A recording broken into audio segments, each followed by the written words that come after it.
Shalom, damai di hati. Berjumpa lagi dengan saya, Pendeta Priska Waluko.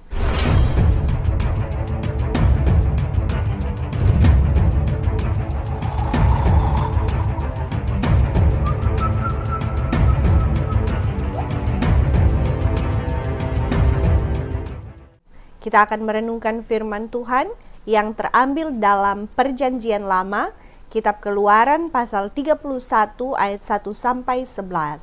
Sebelum membaca dan merenungkan firman Tuhan, marilah kita berdoa. Bapa di sorga yang kami imani di dalam nama Yesus Kristus, kami bersyukur untuk kesempatan yang indah yang masih Engkau beri bagi kami. Kami akan membaca dan merenungkan kebenaran firman-Mu bersama.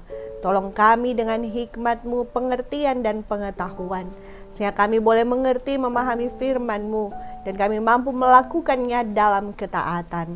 Terpujilah Engkau Tuhan Yesus, firman kehidupan. Amin. Firman Tuhan dalam kitab Keluaran pasal 31 ayat 1 sampai 11. Dalam perikop Besaleel dan Aholiab ditunjuk. Berfirmanlah Tuhan kepada Musa, "Lihat, telah kutunjuk Besaleel bin Uri bin Hur dari suku Yehuda, dan telah kupenuhi dia dengan roh Allah, dengan keahlian dan pengertian dan pengetahuan dalam segala macam pekerjaan, untuk membuat berbagai rancangan supaya dikerjakan dari emas, perak dan tembaga, untuk mengasah batu permata supaya ditata, untuk mengukir kayu, dan untuk bekerja dalam segala macam pekerjaan. Juga aku telah menetapkan di sampingnya Aholiab bin Ahisamak dari suku Dan. Dalam hati setiap orang ahli telah kuberikan keahlian. Haruslah mereka membuat segala apa yang telah kuperintahkan kepadamu: kemah pertemuan, tabut untuk hukum, tutup pendamaian yang terletak di atasnya, dan segala perabotan kemah itu, yakni meja dengan perkakasnya, kandil dari emas murni dengan segala perkakasnya, mezbah pembakaran ukupan, mezbah korban bakaran dengan segala perkakasnya, bejana pembasuhan dengan alasnya, pakaian jabatan, baik pakaian kudus kepunyaan Imam Harun maupun pakaian anak-anaknya untuk memegang jabatan imam, minyak urapan dan ukupan dari wangi-wangian untuk tempat kudus. Tetapi seperti yang telah kuperintahkan kepadamu, haruslah mereka membuat semuanya. Demikianlah firman Tuhan. Yang berbahagia adalah kita yang merenungkan, memelihara, dan melakukan firman. Saudara-saudara yang diberkati Tuhan, bacaan Alkitab kita terdapat di dalam kitab Keluaran. Kitab Keluaran adalah kitab kedua dari kitab Musa atau Pentateukh. Kitab Keluaran merupakan kelanjutan kisah dalam kitab Kejadian, di mana ketika pasca kelaparan yang terjadi di Kanaan, maka keturunan Yakub telah menetap di Mesir, oleh karena Yusuf anaknya telah menjadi penguasa nomor 2 di Mesir. Namun ketika Yusuf telah meninggal, muncullah Firaun baru yang tidak mengenal Yusuf. Dan Firaun ini menilai bahwa orang Israel bukanlah bangsanya, namun orang Israel yang saat itu telah beranak cucu dan bertambah banyak jumlahnya di Mesir. Dilihat bisa mengancam Mesir jika mereka memberontak terhadap Mesir. Maka orang Israel mulai ditindas dan dijadikan budak di Mesir. Karena itu dengan membaca kitab Keluaran, kita akan mendapati catatan utamanya ialah tentang penebusan atau pembebasan dari perbudakan. Dengan demikian, kitab Keluaran akan membantu kita belajar tipologi yang menunjuk pada perjanjian baru dan membimbing kita untuk mengerti penebusan kita sendiri melalui Tuhan kita Yesus Kristus. Kitab Keluaran yang terdiri dari 40 pasal ini bisa dibagi menjadi 3 tema utama. Pasal 1 sampai 18 tentang pembebasan bangsa Israel dari perbudakan di Mesir, yang menunjukkan kehebatan Allah Israel yang menang dari dewa-dewa Mesir.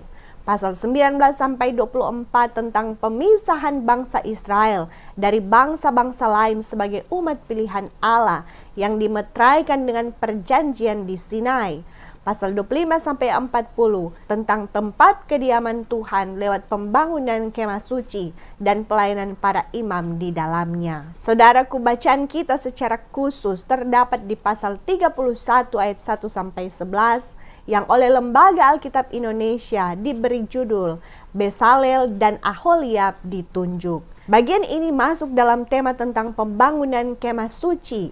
Adapun kemah suci atau juga disebut tabernakel merupakan tempat yang menyatakan kehadiran Allah dan tempat untuk beribadah kepada Allah selama umat Israel dalam perjalanan di padang gurun menuju ke tanah Kanaan dan sebelum ada bait Allah di Yerusalem secara permanen. Maka untuk membangun kemah suci ini, ayat 1-5 bacaan kita tertulis bahwa Tuhan berfirman kepada Musa tentang seorang yang bernama Bezalel, anak Uri dan cucu Hur dari suku Yehuda, bahwa Bezalel ini telah Tuhan tunjuk atau pilih untuk membangun kemah suci, sehingga Tuhan juga telah memenuhi dia dengan roh Allah atau roh kudus, sehingga ia beroleh keahlian, pengertian dan pengetahuan dalam segala macam pekerjaan, sehingga ia dapat membuat berbagai rancangan menggunakan emas, perak dan tembaga, supaya ia dapat mengasah batu permata, ia dapat mengukir kayu,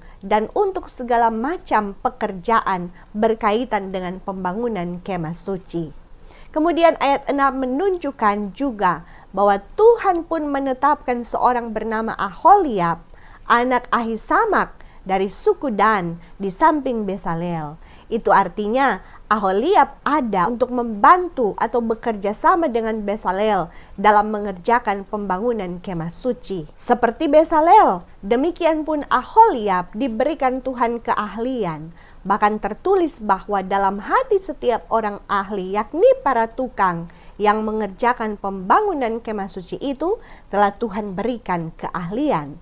Dan ditekankan bahwa mereka harus membuat segala apa yang telah Tuhan perintahkan melalui Musa. Saudara, penting untuk dipahami di sini bahwa keahlian itu ditaruh Tuhan di hati bukan di otak. Mengapa? Ini erat kaitannya dengan hikmat. Tertulis dalam 1 Raja-Raja 3 ayat 9-12. Jelas bahwa hikmat itu letaknya di dalam hati, yang menekankan tentang kerendahan hati. Karena orang yang berhikmat bukan cuma pintar berpikir, tetapi juga pintar merasa dengan hati. Karena orang yang berhikmat itu hidupnya takut akan Tuhan, tidak mengandalkan diri sendiri, sehingga ia selalu meminta petunjuk Tuhan dalam melakukan segala sesuatu.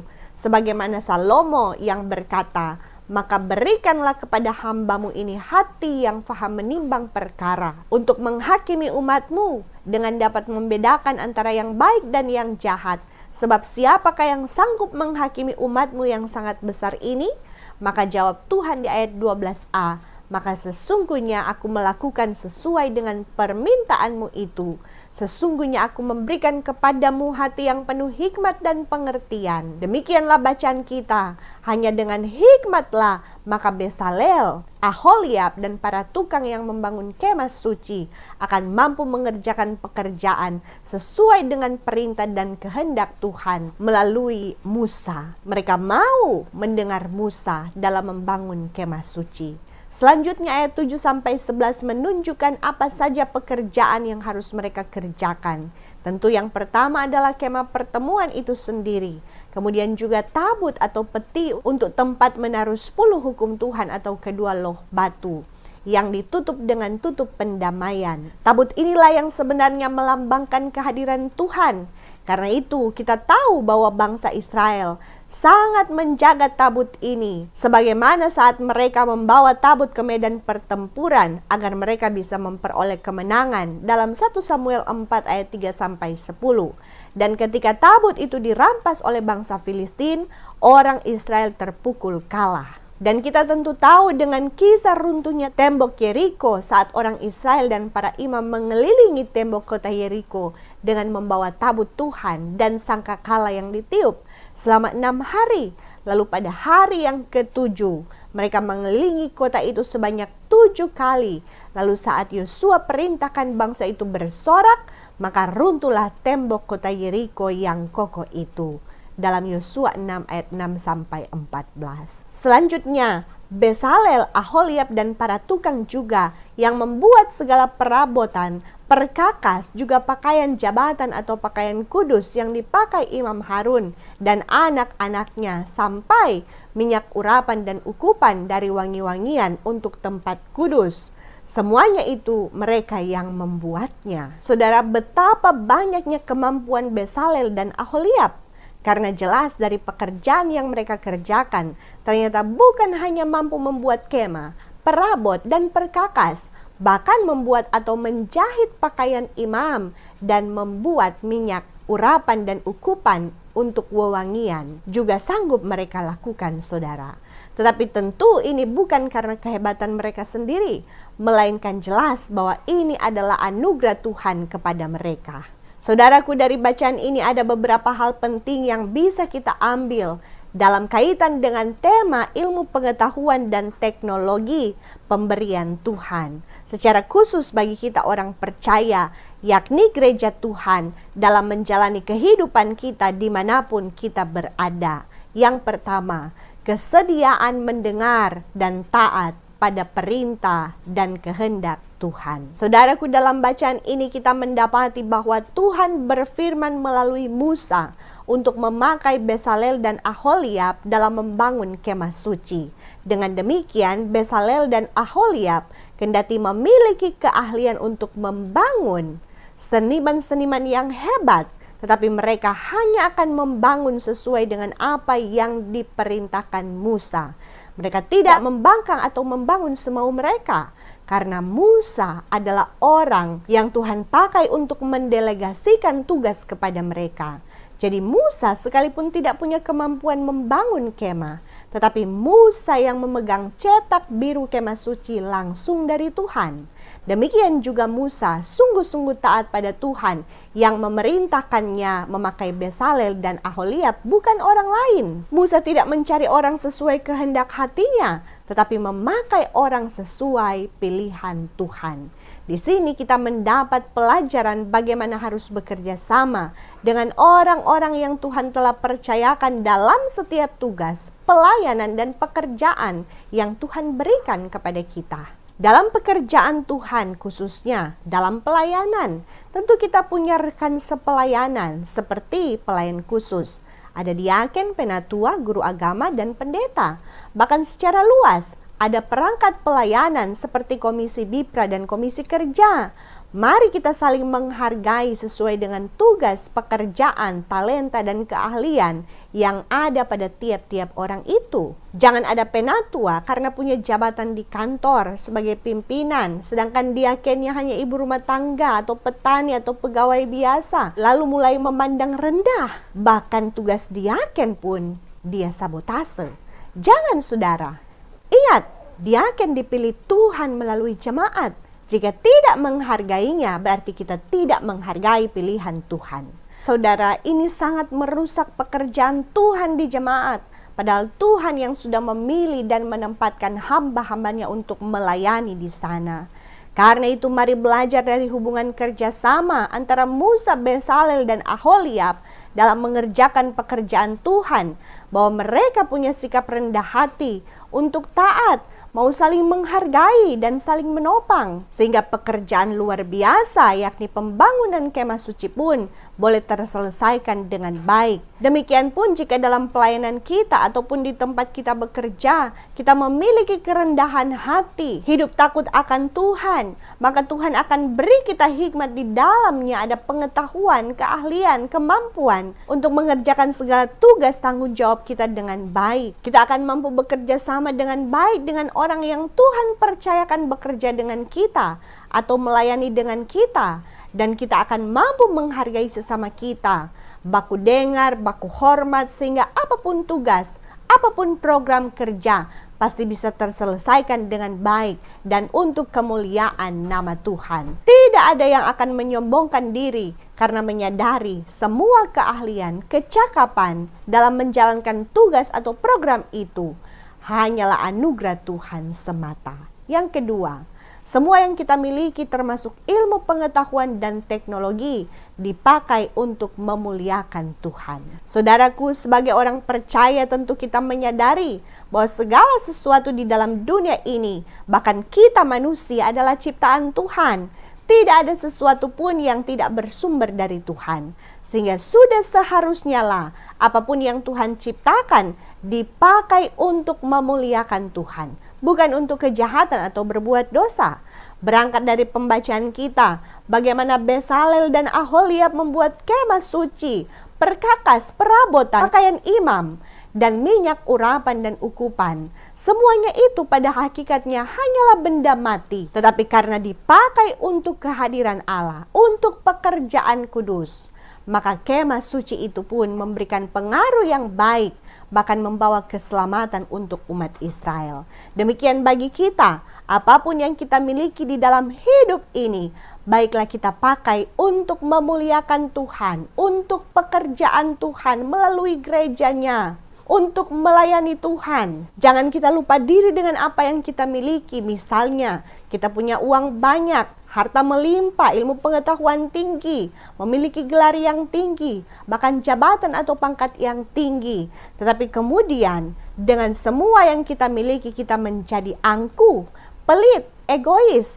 tidak tahu memberi, menindas orang lain, tidak tahu bersyukur, tidak mau beribadah, berdoa, tidak punya waktu, karena tidak takut akan Tuhan. Hati-hati saudara, ingat, semua yang kita miliki adalah titipan Tuhan saja. Kita dilahirkan telanjang, maka saat Tuhan memanggil kita, semua itu tidak akan kita bawa mati. Bahkan tubuh kita pun akan kembali menjadi debu.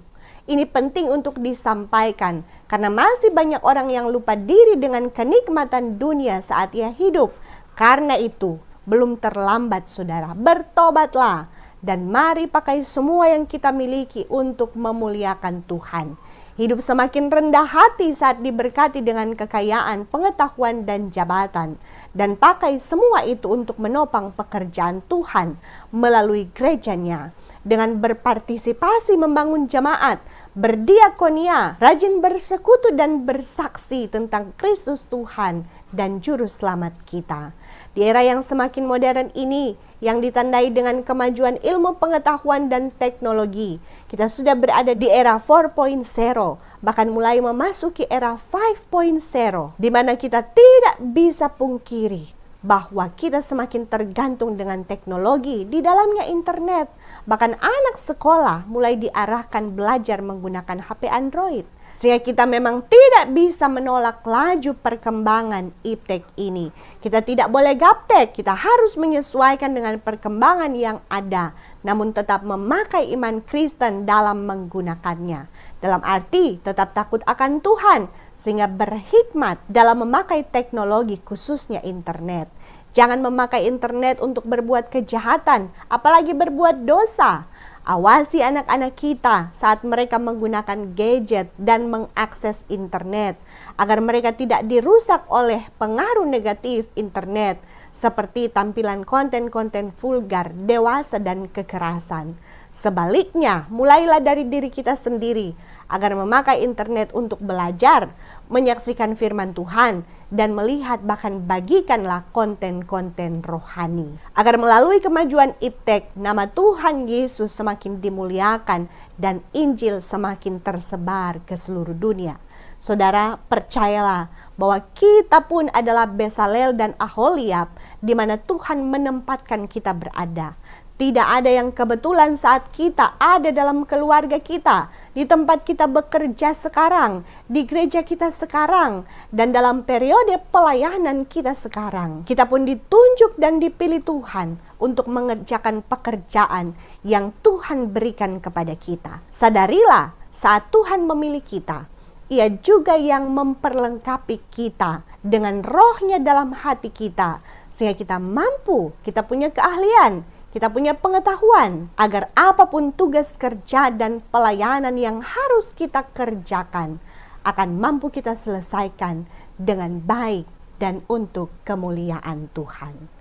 Amsal 2 ayat 6 tertulis, karena Tuhanlah yang memberikan hikmat, dari mulutnya datang pengetahuan dan kepandaian. Tuhan memberkati kita semua, dan terimalah berkat Tuhan.